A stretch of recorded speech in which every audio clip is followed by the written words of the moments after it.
Hi everybody, it's yes, it is 8 o'clock and we're here and ready, and I'm going to be doing this 8 p.m. Insta Live together with my top Insta-5. So I'm hoping that you can all hear me okay. Give me a shout if not. But it's lovely to have you here. So I've got a few little things that I might need to read from on my screen. I've tried to kind of memorise the script, but I know I won't be able to do it all. So if I glance down occasionally, that's just because I'm taking a look. But hello, I'm Beth Goodgem, and thank you so much for joining me this evening. I suspect that you've all had a really long day and that the TV beckons and you've got a million and one things that you need to do. So I'll try not to take up too much of your time. Problem is I always say that and then I get a little bit carried away. Some of you will know me via Instagram, some of you will know me via my blog Style Guile, some of you will know me from QVC or through working with me as a stylist or an influencer, and I just hope that however we've come across one another, it's been a really positive and inclusive experience for you, and that you get really something really positive out of this Insta Live as well. That's what I'm really hoping for you. So why are we here this evening? That's a very good question, one I asked myself many times over. So I've written and launched a course called Instagram with Intention for the over 35s. And I'm nearly halfway through the launch. It launched last Wednesday. And it will be available until next Wednesday, when it will no longer be available to buy, but it will come back later in the year. There's been a series of emails that I've sent out in support of the course, just to kind of let you know what I'm doing, what it's about, problems that you may encounter when thinking about whether to join the course, so on and so forth.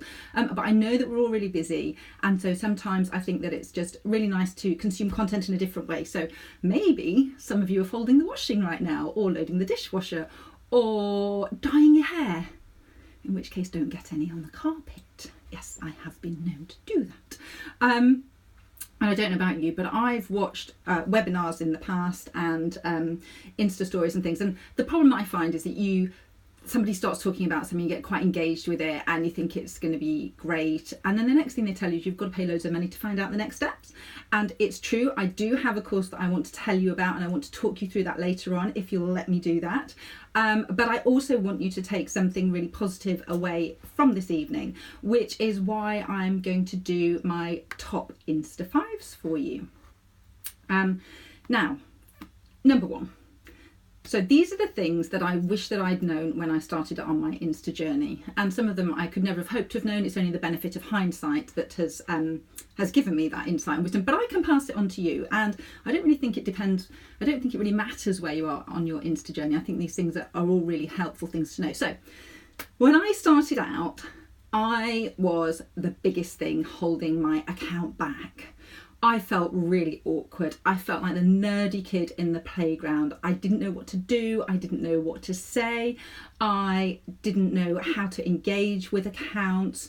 And everyone else around me seemed really brave. And I was like this really nerdy kid in the corner. And people, I'd watch them. They'd tag bigger accounts and they'd tag PR companies and they'd tag journalists, and they just went for it. And I was like, oh my gosh, I daren't put myself out there. I wondered how people knew what to say and I couldn't figure it out. And I think about these other people, whoa, you're brave. I could never do that. Who's going to be interested in little old me in the corner? Well, I was right. No one was going to be interested in little old me in the corner. And if little old me didn't get her act together and get a big girl pants on, then little old me was always going to stay in the corner, and nobody puts baby in the corner.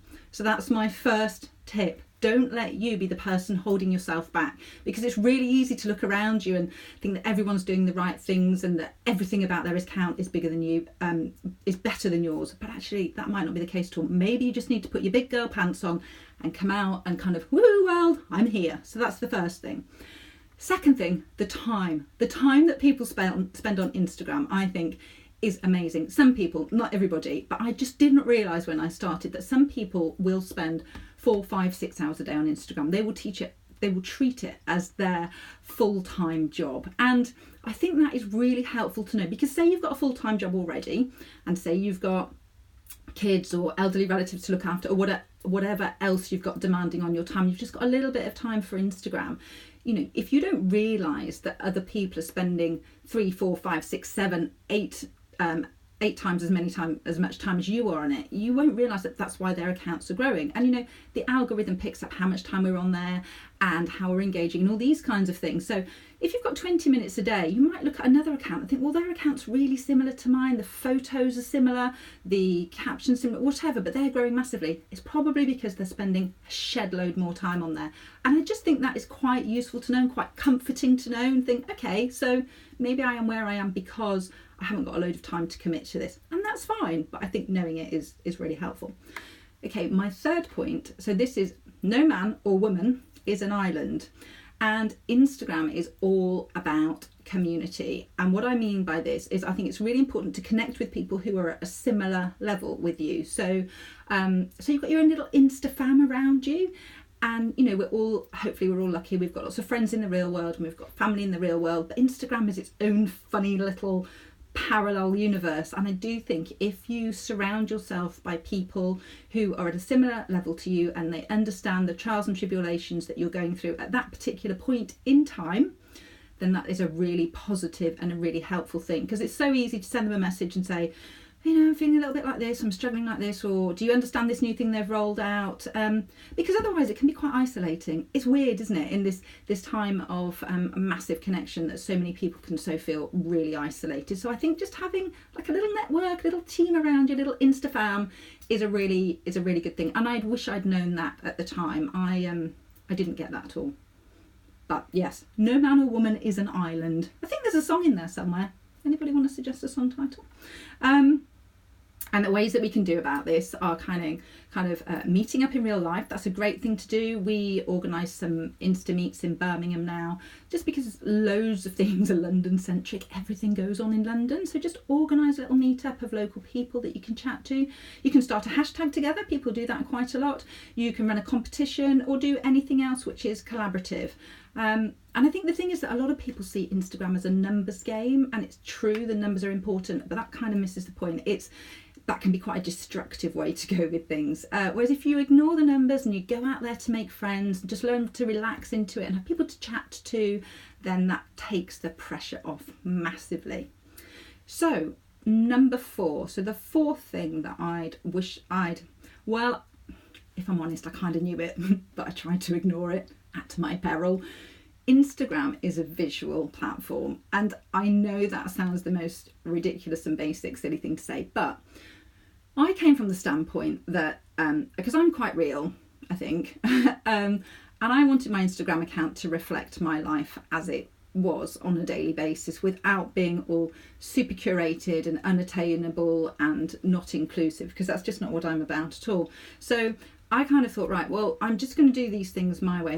My photos are just going to be every day. And then I realised when I bought this book that I talk about that virtually everybody in it was a photographer. And I was like, okay, well, I'm never going to be able to compete with those people because they are photographers. I clearly am not. But I probably ought to try and up my photography game a little bit. And I didn't really want to mention the course now. I do talk about that quite a lot in the course, because I think I was kind of a bit like this. There's like me on one side and what Instagram wanted it on the other, and I was a bit bloody minded about it. But then they had a point when I thought about it, and when I sat down and when I tried to improve things, I was like, yeah, okay, this really does make a difference. So I needed to learn to put my own ideas about what I thought I wanted to do with my account to the back. I had to chuck them out the window and start again, and then it made a massive difference. It really did make a huge difference, just upping my photography game a little bit. So that was my 4th point. I think when I lean forward I get a little shiny bit there, so maybe I shouldn't do that too much. And then number 5, I think that this is actually more of a top tip than something that I wish I'd known, as I kind of think I knew what I was about when I started on Instagram, but I'm not sure that I conveyed it very well. So shall we get to the point? What is your why, and what is it that is going to set you apart from anybody else, from everyone else? Because there are millions of users on Instagram now. So I think before you start, or even after you've started, it's really good just to sit down and think about what are people going to get from your account that they're not going to get from other people's accounts. And we are all different. There are no two people in the world who are exactly the same. So you will have points of difference. And I think it's identifying those. So I was thinking earlier, you know, there's lots of, I put myself in the 40 bloggers, but really I'm in the 40 influencers, age 40, I'm nearer to 50. But there's quite a few of us in that category now, but we're all really quite different. So there's Nikki at 40 Not Frumpy, who's different from Becky at Bricks and Stitches. If you know those, these are all my Insta friends. And Kat is different, and Fran and Chloe and myself, if I may put myself in the same category as them, we're all quite different, even though we still fall within that same genre. So I think it's really important if you can sit down and just think, okay, so what is somebody going to get? Why are they going to come to me? What do they want to get from me? Is it going to be how you tell your stories? Is it that your images have got your own handwriting on them? Is it that you're very open and honest? Is it that you're very reflective? You know, what is it? What do you want to be known for, and why do you want people to come to you, and what do you want them to take away from you? So that's probably about 55 points in the last one, but hopefully it helps. So let me just run through them again. This is where I lose my point on the screen and, you know, lose everything. So the first one was, yes, when I started out, I was the biggest thing holding my account back. So this is about putting your big pants on and getting out there, not being in the corner. The second point was time, the amount of time that a lot of people spend on there. No man or woman is an island, so surround yourself by people that you like and at kind of a similar level to you. It doesn't have to be a similar level, but I think that they probably have a greater understanding of what you're going through. Instagram is a visual platform, don't forget that. So produce the best photographs that you can. It makes a massive difference, because if people don't like what they see on your feed, they're not even going to bother to sit by it and read. Even if you've got brilliant captions, they're just not going to read them, are they? They're going to go, oh, I haven't got time for that. And number 5, what is your why? Why are people going to come to you? What are they going to get from you that they can't get from anywhere else? Okay, so that's my top Insta-5.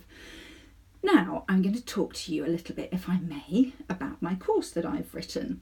So there came a point last year where I was spending a lot of time helping brands and individuals with their Instagram and just kind of chatting them through things. And as you all know, I hadn't found my own Instagram journey that easy, partly through being a little bit clueless, quite a lot clueless, partly through being a little bit introverted. I know, believe it or not, but I am, and not very brave. Yeah, I'm a wimp, a massive wimp, and partly because I just didn't understand all the unwritten rules of the game. I don't know why that was, but I hadn't sussed it all out.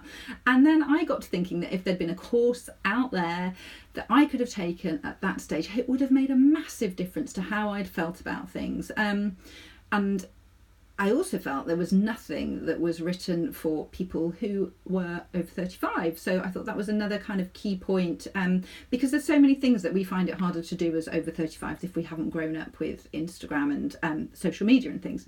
I also felt that I would have found it easier if it hadn't been written by a megastar or somebody who got millions of followers on Instagram, because I do think there comes a point when the trials and tribulations and issues that affect us everyday kind of people no longer apply. So you will hear people on podcasts with millions of followers going, oh, the algorithm, that's just nonsense. I'm like, no, the algorithm does have an impact. We're all saying that. Just before Christmas, lots of us lost a huge amount of followers overnight. And you're like, well, something's obviously going on there. It's not that many people have just looked at my account and suddenly decided, well, she's rubbish, and done it to everybody else as well. There's obviously things that go on that if you have a massive following, they just don't affect people in the same way. So I think I would have found it if there'd have been a course out there that was written by somebody who didn't have nearly 1 million followers, because they're just too far removed from the everyday to understand what it likes. You know, they probably don't even run their own account, most of them. So I created something that I thought would be a real benefit to people who just started on their Instagram journey, or were even a couple of years into it. I mean, I think I was 4 years into it before it started to make any sense to me. Told you I wasn't very quick at this kind of thing. And for people who didn't know how to make things better and that they didn't know where to start. So I'm just going to run through the modules on the course and what they cover. Apologies if this is a repetition of anything that you've already come across before. Sometimes I think it's just easier to go back to the beginning. My geography A-level teacher always said that to me. Just go back to the beginning. Don't make things more complicated. Just go back to the start. So I identified the modules. I think it's quite good to understand someone's thinking behind things. So it wasn't just a random, I've plucked this from thin air kind of idea. there's 4 modules, and each module I think is a really big pain point for people. And I'll talk through the modules in a minute. So I identified 4 really big pain points that people have with Instagram, and then I put lessons within